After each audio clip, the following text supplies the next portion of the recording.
您好，问下韩女士订的位置怎么走？哎，你好，先生，请上2楼。谢谢。哎，不客气。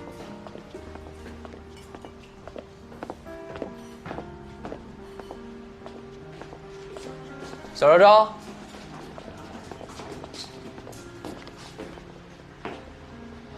我坐哪边？坐对面去。啊，我坐对面，我挨着小昭昭坐。下班时间喝点呗。酒就免了吧，怕有任务。行，你一个二个没劲。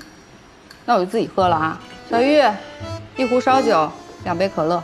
烧酒你可以啊。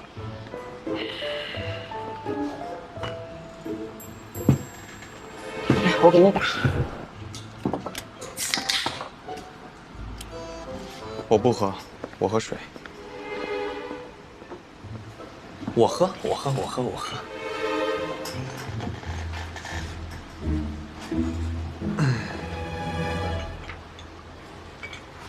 你告诉小芊芊了吗？你要追我的事儿。没告他呀，告他干嘛？你知道我喜欢小芊芊。我知道你喜欢小芊芊啊，可是小芊芊不喜欢你啊。你单身，我也单身，那我完全可以追你啊，不需要他同意，你同意就行。我可没同意啊。我知道你没同意，所以我才要追你嘛。行，今天这顿你请。没问题。这儿可不便宜哦。警察叔叔就你这点工资行吗？没事儿，这不有我签额的吗？这店都是他开的。这店是我为他开的。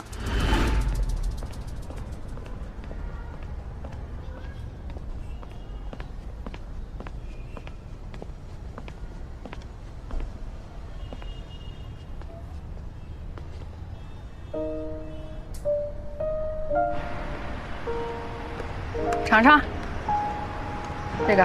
这也太多了。哎呀，不多，你们缺营养，多吃点儿。你看，这都是你爱吃的。仅此一次啊，下回别这样了，太多吃不完。你也吃吧。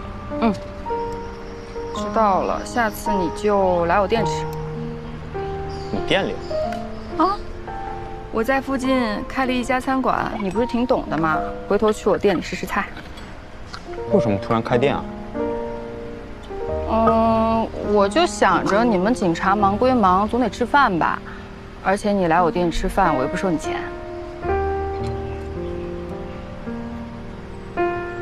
哎，其实就是我觉得你经常来我店里吃饭，咱们俩不就经常能见面了吗？韩昭，我跟你说多少次，咱俩不可能。怎么不可能？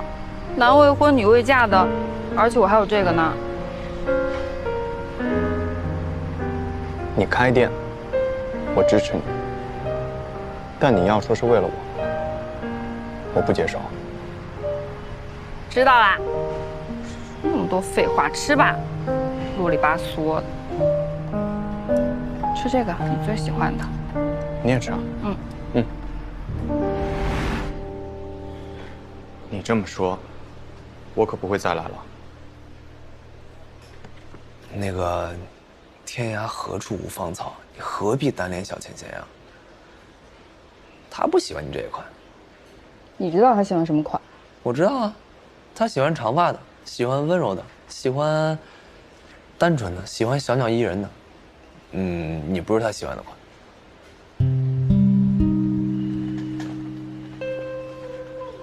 你把陈雨墨的事儿告诉他了？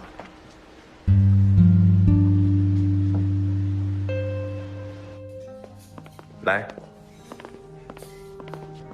庞先生，您来了，您订的包厢在楼上，里面请。谢谢。里边请。小芊，你吃什么？烟焗秋刀鱼，谢谢。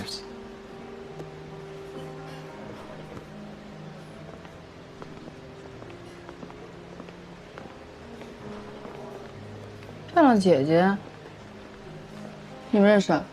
同事啊，跟我和小芊一个部门的。我还真低估你们当警察的了，消费水平都挺高啊。嗨，我觉得子午姐又来相亲来了。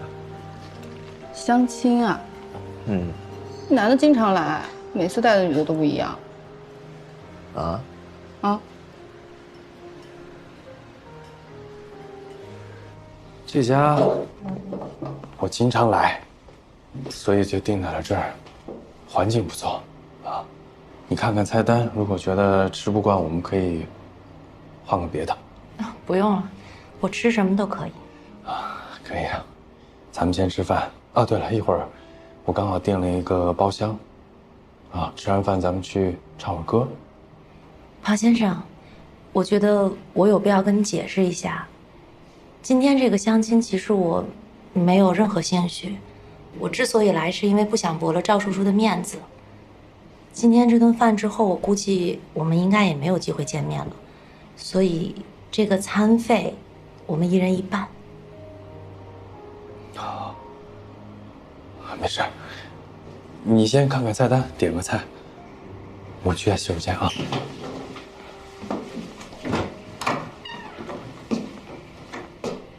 先生，您需要点什么？没事，我去个洗手间。我去厕所。我也去。不是你俩上不了一个厕所，这喂，哎，相亲嘞，个警察，30多了，我也不晓得我妈从哪儿认识的。喂，喂，哎，不过说真的啊，这女的身上估计捞不到什么油水。我来之前还稍微打听了一下，像她这个级别、这个职位，一个月1万把块钱也算到头了，够什么用啊？啊？哎呀，我说难听一点，要是个一线的，因公殉职了还能有个几十万的抚恤金呢，真的，就个理工女，没意思啊。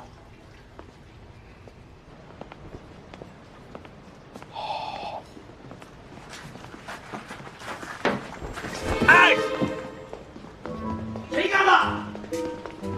谁打的？谁呀？咱俩都敢认识？夏儿怎么回事啊？你俩干啥去了？过来！这么久？既然不跟我说话，谁都别走。你们老板呢？叫老板过来，帮我报警了，快点！服务员，你们老板呢？叫人过来，谁打的？啊？给我调监控，我现在要看，快点！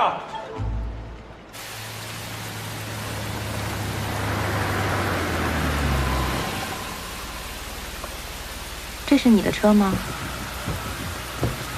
我朋友的。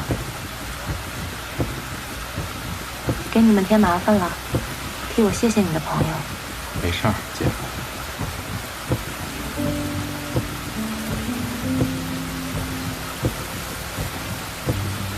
今天跟你们吃饭的那个女孩，我之前好像是见过。在哪儿？就是你刚来局里那会儿，就在咱局门口。我还记得挺清楚的，我记得她当时手里好像拿了一个用布包着的日料盒。我们打小就认识。看得出那女孩挺喜欢你的。姐，我们只是普通朋友。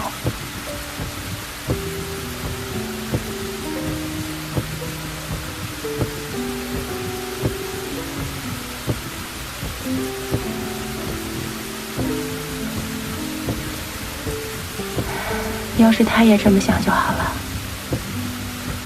哎呀，我忘警告那渣男不准再来我店里了。你今天整这么一出，谁还敢来你店里啊？我估计他连附近的商圈都不敢来了。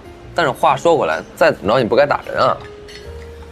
你没听小芊芊说呀？想从我们女人身上捞油水，门儿都没有。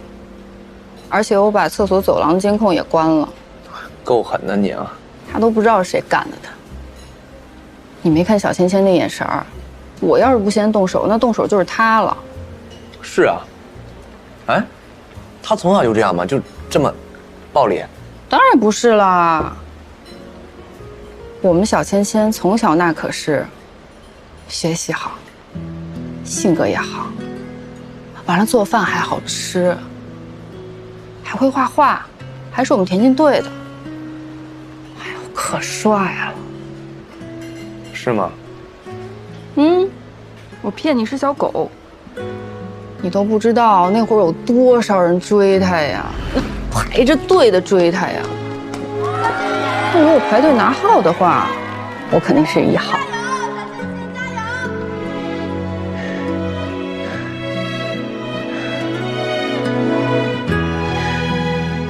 但是他眼里只有陈雨墨，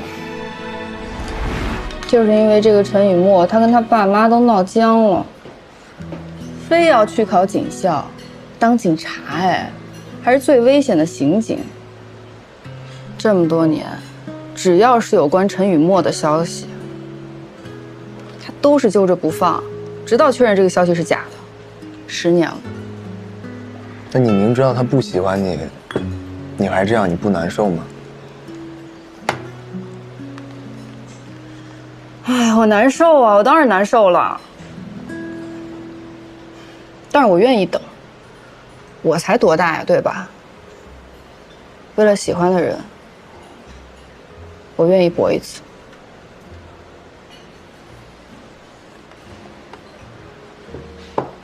我去拿酒啊。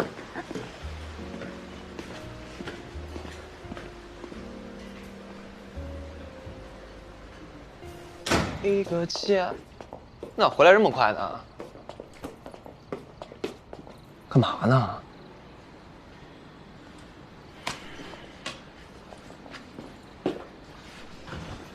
哎呀，你说这小昭昭又会骑摩托车，又能开餐厅，这么好女孩上哪儿找去啊？我决定了，我得努力赚钱。你一顿饭吃掉我大半个月的工资，这个不行，真扛不住。你干啥去，小钱钱？你不会背着我找小昭昭去吧？去吧，去吧。我努力赚钱，努力赚钱。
姐，雷叔，这小芊芊父母都在国外吧？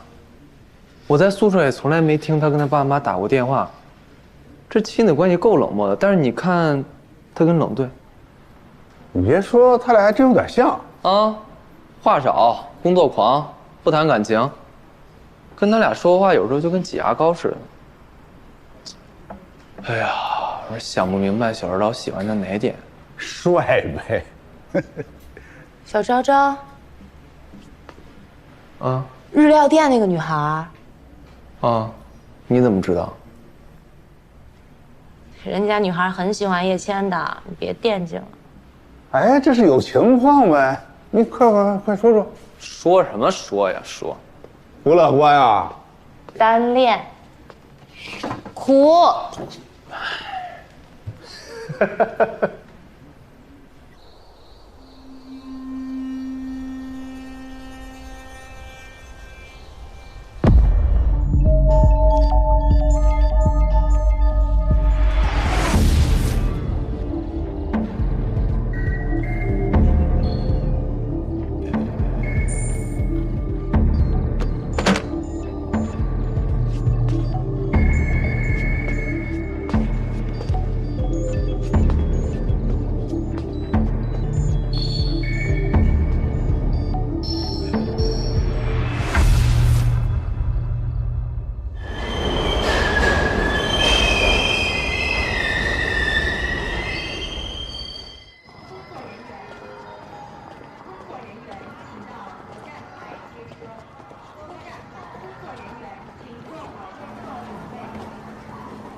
房间已经给你看好了，明天中午我来接他。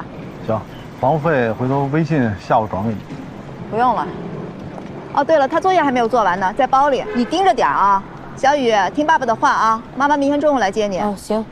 走了啊。想去哪玩？我们去吃饭吧。想吃什么？随便看看吧。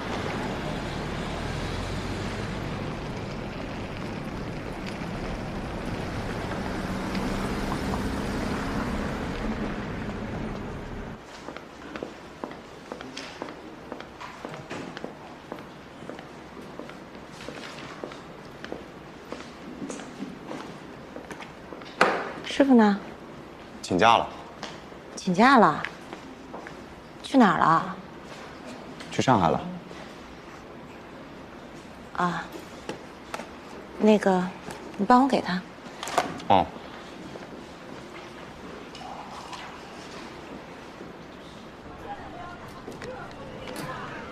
谢谢。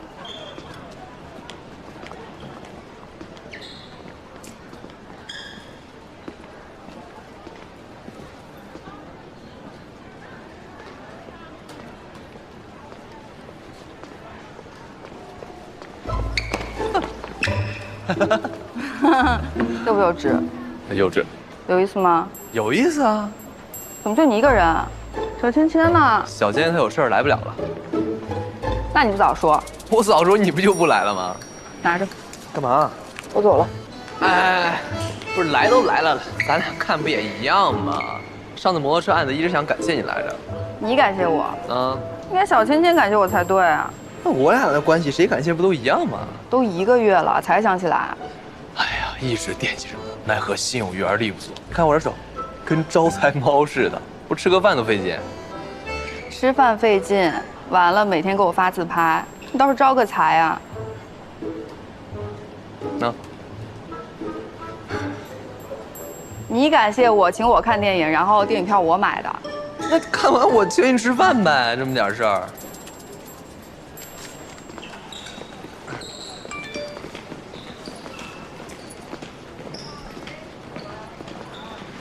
放心放心，我跟我妈逛街呢，马上告诉她啊。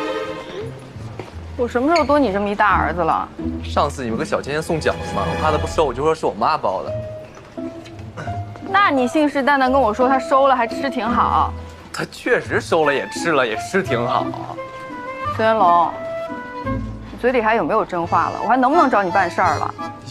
有，能，绝对可以。你这穿的是小芊芊的衣服吗？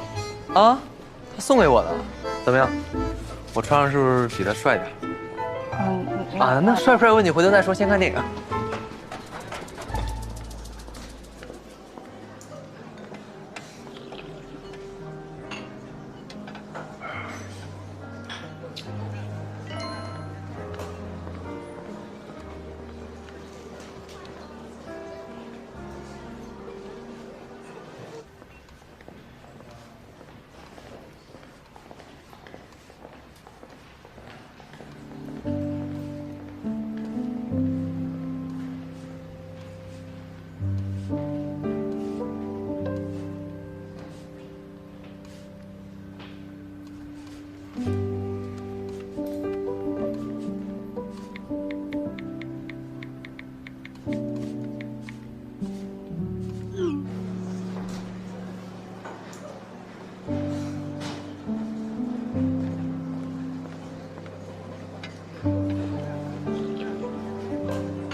作业多吗？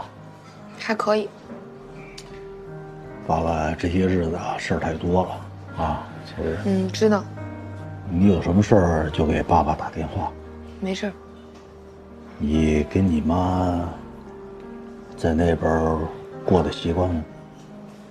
怕我写作业呢。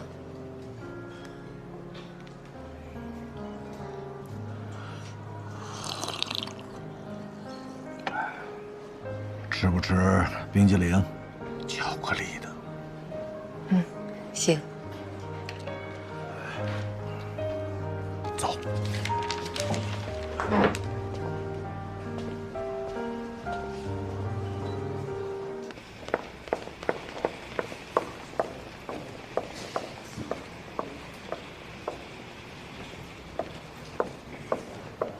小叶，你师傅呢？去上海了。上海。哦，看他儿子去了。啊。给他打电话，让他马上回来。好。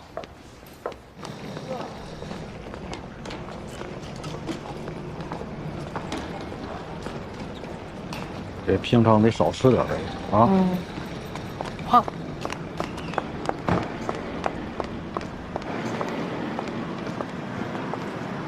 房费都交了，回头我转你。不用。走了。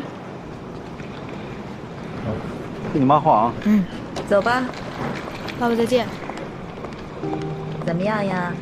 这2天过得还行吗？妈妈出去有没有想妈妈呀？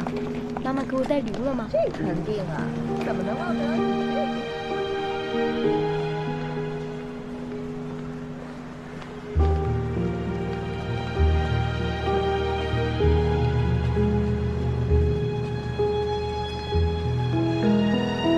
小麦，你做公益活动呢？啊，喝点水吧。看你们晒的不容易。谢谢。哦，看看啊，什么狗啊都是。哎呀，真可爱。来，小伙子，喝点水吧。我是焦磊。这都什么狗啊？好，我马上到。是流浪狗吗？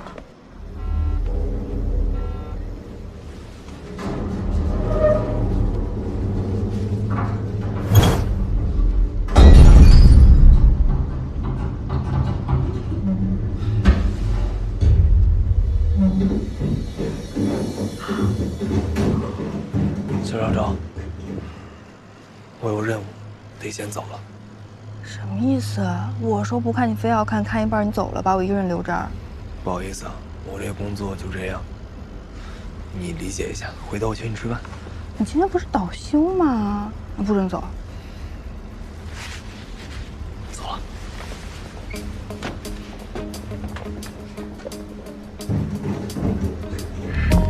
到齐了。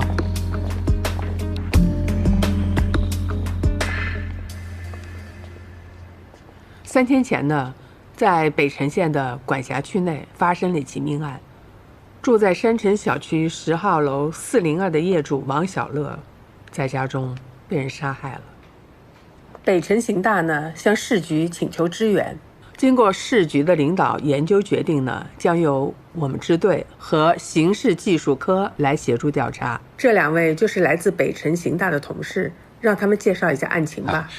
叫我老孙就可以了。我是小周，孙队都拷贝好了。好，那我就介绍一下。死者王小乐，今年33岁，是云溪卫校的一名老师。报案的是他父母。据他爸爸口述呢，就在案发的当天晚上9点左右，他父亲给他发了一条信息，可是一直等到第2天早上都没等到回信，所以老两口急了，就直接到他家去了。这死者王小乐，你看，这就是案发的这个现场卧室的整个环境。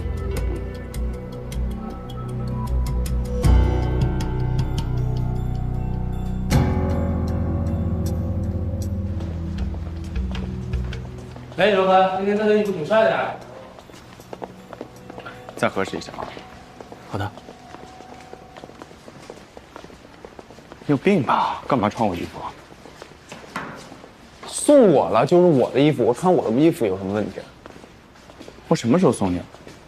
就吃火锅那天。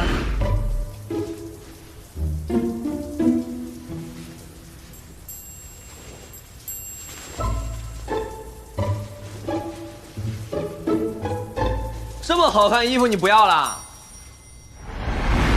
你啰嗦半天，这衣服我都扔了，什么时候送你了？你是扔了，那你洗完澡出来，我是不是问你还要不要？不要给我，反复问你好几次。我还以为你开玩笑呢。开玩笑？这么好的衣服我能开玩笑？哎，这不就是开线了吗？我补了就完事儿了，扔了多可惜啊！你看我补的。行，那我穿的时候你别穿啊。行，你穿的时候跟我说，我肯定给你岔开，我也不想跟你穿一样。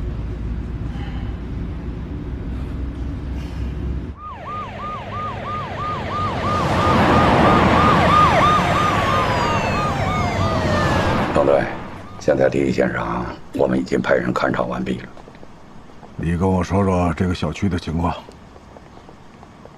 这个山城小区呢，建了已经20多年了，房子老了。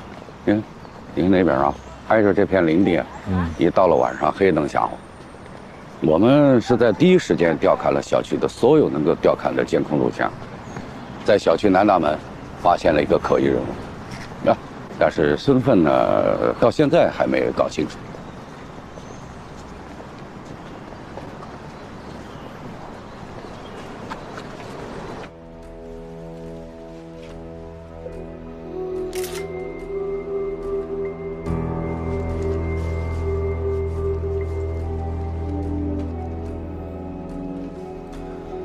楼道周围以及客厅的指纹、脚印已重新收集完毕，入户地点已由北城刑大取走。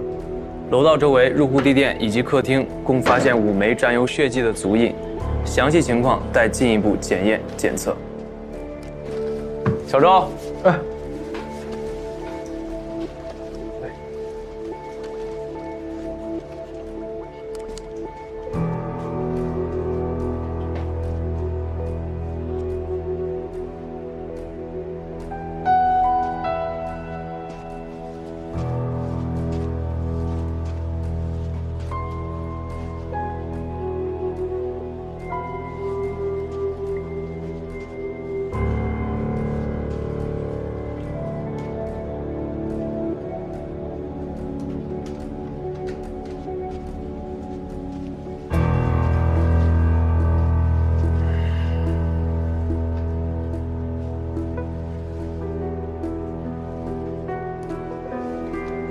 从血迹分布来看，主要集中在床头柜附近，血痕呈高速喷溅状。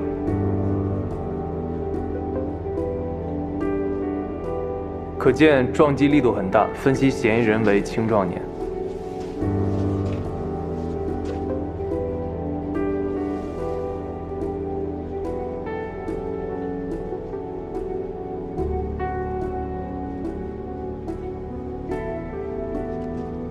从字体的宽度初步判断，应该是用手蘸着血写上去的，但没有留下指纹。哎，轮队，你们看看，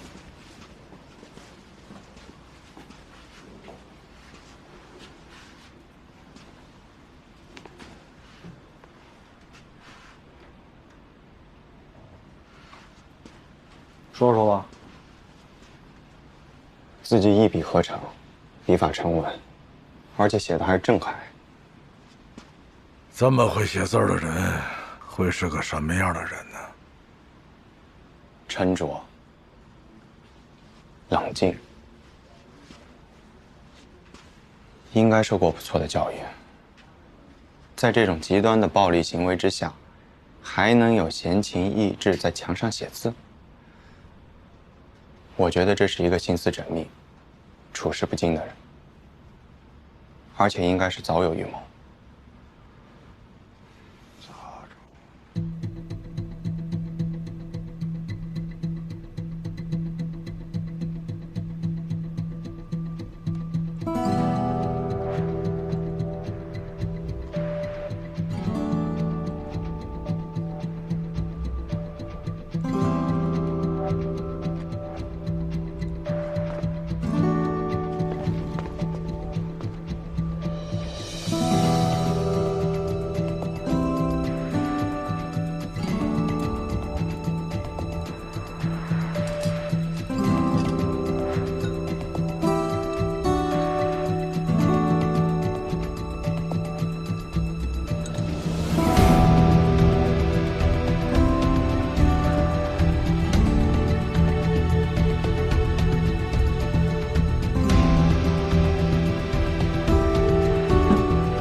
结合现场血迹凝结程度以及尸斑情况来分析，死者的确切死亡时间是……这死亡时间啊，是在案发当晚12点至翌日凌晨1点。是脑部急性出血。这死者的头骨啊呈凹陷状的骨裂，跟现场的床头柜的柜角相吻合，这就可以推断出啊，这个嫌疑人啊抓住这个死者的头部，撞向了这个柜角。这样大力反复的撞击，造成左胼周动脉及左侧中央动脉的破裂，颅内大量出血，受害人死亡。而受害者身上的其他伤口其实是在死后的短时间内造成的。受害者的躯干及四肢一共有17道伤口，你们看，这17道伤口平直，而且锐利，甚至连长度都基本相似。这就需要犯罪嫌疑人有非常精准的控制能力。而且我发现，凶手在切割的过程中有一个向下按压的动作。这个动作符合手术刀的操作习惯。现场未能发现指纹，凶手在行凶及行凶后墙面写字时均戴了手套。我比较了市面上常见的棉纱、化纤、布类、皮革类及乳胶类手套，只有吸收性差的种类才能蘸血写字。经过排除，只剩下皮革和乳胶手套2种。而皮革类手套呢，一般要比人的手指肥大一些。我在尝试书写的过程中，由于手指的挤压，字迹会出现间断或变形，很难在墙上写出笔画均匀的字迹，更没有现场墙壁上字迹的流畅感，也排除。而最后一种乳胶类手套的特点是弹性大，表面光滑，最接近咱们人的手指大小。我买来市面上常见的乳胶手套，经蘸血书写检验，初步怀疑凶手戴的是医用乳胶手套。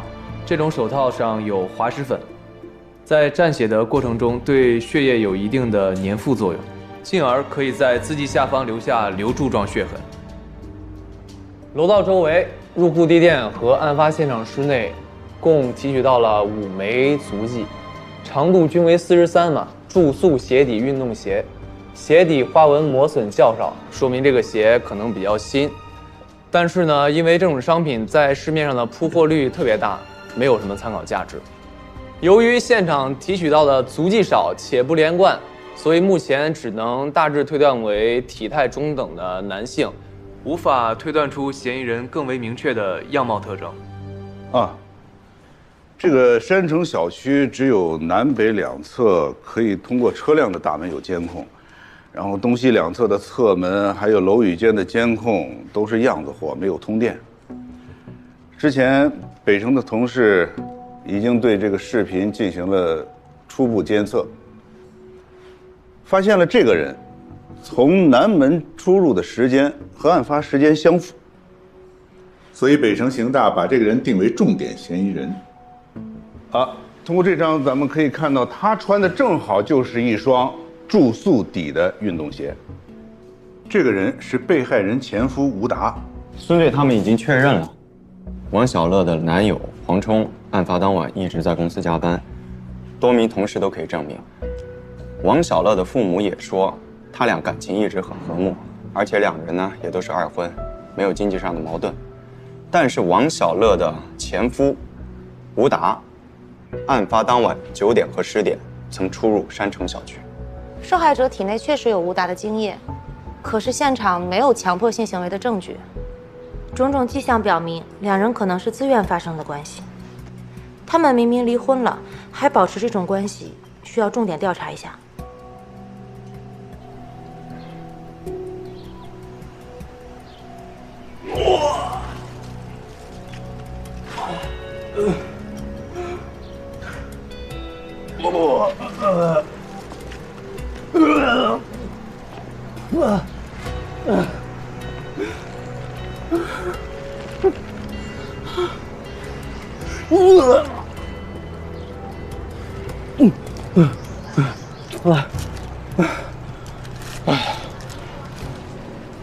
吴达，我们今天来找你，就是还想再了解一下王小乐的情况。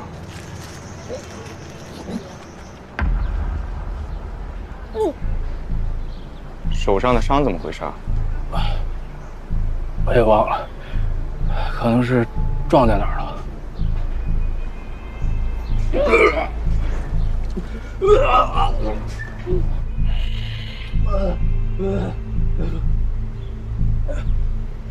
怎么喝成这样？你们之前询问的时候，也都这样？是啊，他就这样。据说他自打跟王小乐离婚之后，就整日买醉，似乎始终无法接受这个现实。王小乐认识吗？我老前妻。9号晚上12点到10号凌晨1点，你在干什么？喝酒。在哪儿喝的？具体位置？山城小区北门有个花坛，有人能证明吗？证明？证明什么？到底发生什么事了，警官？昨天晚上去王小乐家了吧？干什么去了？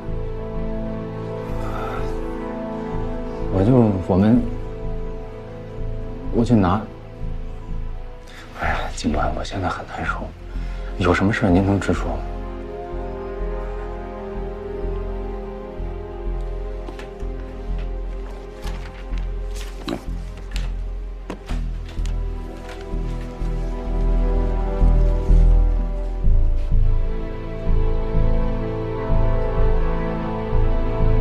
乐乐。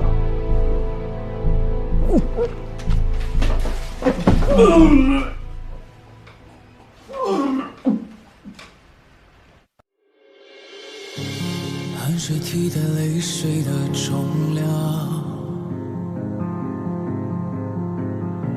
用伤口遮住枪口的声响，没有天生不屈的倔强，只因总有人赶在前方挡下风浪。当每一次不平凡变得习以为常，只为将肩上徽章擦亮，就像黑夜中暗涌的光，汇聚成你的模样。抬头望，